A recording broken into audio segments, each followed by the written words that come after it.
एक जनी रही सास पतोहू। सास जो रही वह औसान मैया का बहुत मानत रही हैं। औसान मैया के बहुत पूजा पाठ करत रही हैं। हर गुरुवार का अपने घर में औसान मैया के दुरदुरिया चबुआवत रही हैं। तो औसान मैया के पूजा के लिए जो लैया गुड़ चनक प्रसाद लागत है वह का एक दिन पहले खरीद के ले आवत रही हैं शाम का, और घर पे अपने रख देत रही पूरा इंतजाम करके रख देत रही हैं। तो जब सुबह होए तो उनके एक जनी पतोहू रही जौन वह का करें, सुबह जल्दी उठें, उठ के मंजन ब्रश करके जाए वही माँ से लैया गुड़ चना खा लिए। सुबह रोज यही तरह करत रही हैं, पूरा प्रसाद जूठा कर दिए। तो एक दिन जौन सास रही वे सोचिन कहिन कि हेमा माँ से प्रसाद कम कैसे हो जात है, चना वना हम ज्यादा लाई थे, कम कैसे हो जात है, के खा लिए चुप्पे से। सास जो रही उनका पता नहीं रहा कहाँ चला जाते, कहाँ गायब हो जाते प्रसाद। यही तरह रोज हुए। रोज बहू जो रही उठे सुबह तो मंजन ब्रश करके लैया गुड़ चना चुप्पे से खा लेत रही हैं। तो एक दिन जो उन्हें सास सोचिन कि आज हम देखबे जरूर के खाते प्रसाद, आज हम जरूर देखबे, और रोज रोज प्रसाद पता नहीं कैसे कम हो जात है। तो फिर जब गुरुवार आवा तो एक दिन पहले सास सब सामान ला के रख दीन, लैया गुड़ चना पूरा प्रसाद ला के रख दीन, अब दूसरे दिन जब गुरुवार वाले दिन सुबह सुबह पतोहू उठी जल्दी से सोई के, न नहाइन न धोइन, उठते उठत मंजन ब्रश करके चुप्पे से जहाँ लैया गुड़ चना प्रसाद रखा रहा वही जगह गई, वही कमरा गई चुप्पे से। तमाम सारी लैया निकाल लीन, चना निकाल लीन, गुड़ निकाल लीन, लेके चुप्पे से गई अपने कमरा में बैठ के खाए लगी। तो सास देख लीन, तो सास गई अपने बहू के पास गई, कहिन कि तुम औसान मैया के जो है प्रसाद जूठा कर दे हो, और तुम प्रसाद रोज जूठा कर देत रही हुए, हम सोचत रहे कि प्रसाद कम कैसे हो जात है, और तुम कहे तरह नहीं करे चाहिए, और तुम यह तरह काहे करत हो, प्रसाद तुम जूठा कर दियो हो। तो पतोहू रही बोली, कहीं नम्मा का करी, हमरे भूख लाग जात है, और सुबह सुबह के समय खाए पिए के लिए कोनो चीज रहा तो नहीं ना, खाना बने में बहुत देर हो जात है, यही वजह से हम प्रसाद ले लेत रही ने औसान मैया के पूजा के, और भूख लाग जात है हमारे। तो सास समझाइन कहिन कि माता वाता जी के जोन प्रसाद हुआ है, जोन भगवान का भोग लगावा जात है, पूजा पाठ करा जात है, वो प्रसाद जूठा नहीं करे चाहिए, जूठा नहीं वह का करे चाहिए। तो पतोहू जोन है कहिन ठीक है। तो पतोहू को समझा के सास चली गई। अब जब फिर गुरुवार आवा तो जो उन्हें का कहा थी, मतलब जो उन पतोहू रही वह फिर सुबह सुबह उठी, प्रसाद रखा रहा, सब प्रसाद रखा रहा, गई चुप्पे से मंजन ब्रश करीन, फिर खा लीन। सास समझाए रही लेकिन वह फिर प्रसाद खा लीन, यही तरह हर बार करें वे।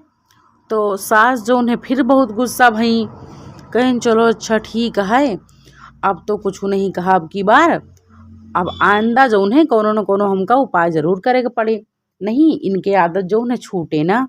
यही तरह ये उठिए तो कोनो भी चीज रखा रहे तो बिना नहाए धोए खा ली हैं, और ऊपर से औसान मैया के पूजा के जो उन्हें प्रसाद आए जूठा कर दे थी, कुछ नहीं बोली भाई उस दिन।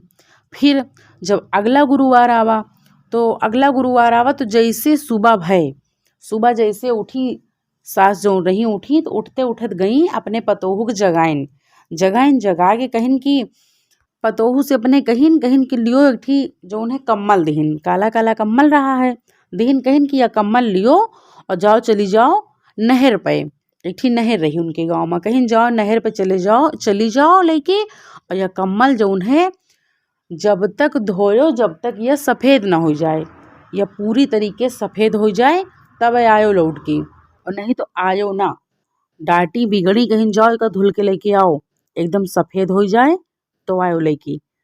एकदम सुबह सुबह चली गई भूखी प्यासी पतोहू। अब पतोहू को बड़ी दिक्कत होती है कि कुछ खाओ पे नहीं ना, उनके लाग गई भूख कस के। तो पतोहू हुआ सोचत यहाँ कि बिना भूखे प्यासे जो उन्हें बिना कुछ खाए पिए यहाँ हम काम करी था, हमें बहुत तेज भूख लागी है। पतोहू वह दिन भूखी रही, कुछ खाए पे नहीं रही हैं। तो अब जो सास रही वह घर में पूरी तैयारी कर लीन पूजा पाठ के, जो सुहागिन लोग रही उनका बुला लीन तो अपने लड़का से बोले कहिन कि बेटवा जाओ तुम बुला लाओ जाए बहू का, बहुरिया के जाओ बुलाए लाओ जाए। अब पूजा के जो है पूरी तैयारी हो ही गया है। अब आज जो है वह कुछ खाओ नहीं ना, आज जो है उसान मैया के पूजा माँ पतोहुओं को अपने बैठा लिए भाई जाओ तुम बुलाए लाओ जाए। उन लड़कों रहे हैं वह गए अपने पत्नी को बुलावे कहीं चलो तुमका जो है अम्मा बुलाई ने। तो जो पतोहू रही कहीं ना ही अम्मा कहीं नहीं की जब तक कम्मल सफेद ना हो जाए जब तक वापस लौट के ना आयो, और नहीं तो अम्मा बहुत तेज से डटी है हम ना जावे। पतोहू कहिन एक तो अम्मा हमका जोन है या कम्मल धुले दे दीन, एक 2-3 घंटा से हम धुली तहा या सफेद होते नहीं है, हम का करी, अगर घरे चली चलबे तो अम्मा हमका और डटी हैं, यही वजह से हम घरे ना जाब तुम जाओ। तो लड़को कहिन नहीं अम्मा तुमका बुलाए नहीं, चलो अम्मा कुछ न कही है, अम्मा भेजी ने हमका कहिन जाओ बहुरिया बुला लाओ जा चलो। तो वह गई तो पतोहू गई हुआ गई तो देखिन जो सुहागिन लोग सब आके बैठी रही हैं। तो वहाँ सब पूजा पूरी तैयारी हो ही रही है। तो जो सास नहीं अपने पतोहू से कहिन कि जाओ बहुरिया तुम नहा धोए के अच्छे से साफ सुथरा कपड़ा पहन के आओ, यहाँ पूजा में बैठो आए की आज तो कुछ नहीं खाए। तो पतोहू कहीं नहीं अम्मा आज तो कुछ नहीं खाए, हमका कुछ खा के लिए दे दियो, हमें बहुत तेज से भूख लग गया है।